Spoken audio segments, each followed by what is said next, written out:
আজকের ক্লাসে আমরা এমন কিছু ইংরেজি বাক্য শিখব যেগুলো আমরা সকাল এবং বিকেলে কাজে লাগে, ঘুমাতে যাওয়ার আগে এবং সকালে ঘুম থেকে ওঠার পরে। তো চলুন শুরু করা যাক আজকের ক্লাস।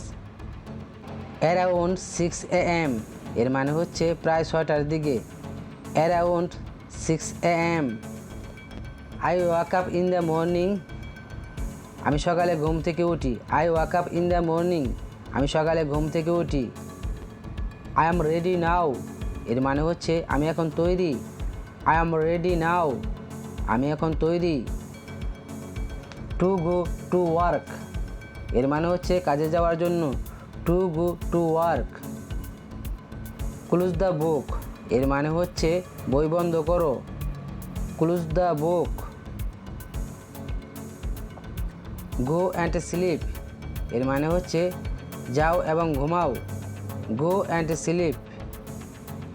গেট আপ ইয়ারলি এর মানে হচ্ছে সকালে ওঠো। Get up early. I have to sleep এর মানে হচ্ছে আমার ঘুমাতে হবে।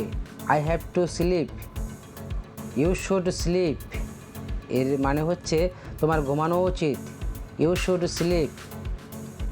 ওয়াশ ইউর ফেস এর মানে হচ্ছে তোমার মুখ ধুতো করো। Wash your face. Where is my pant এর মানে হচ্ছে আমার প্যান্ট কোথায়। Where is my pant.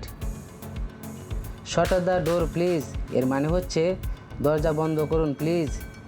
Shut the door please. It's almost late night এর মানে হচ্ছে রাত প্রায় শেষ।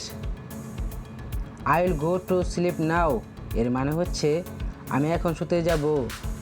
I will go to sleep now.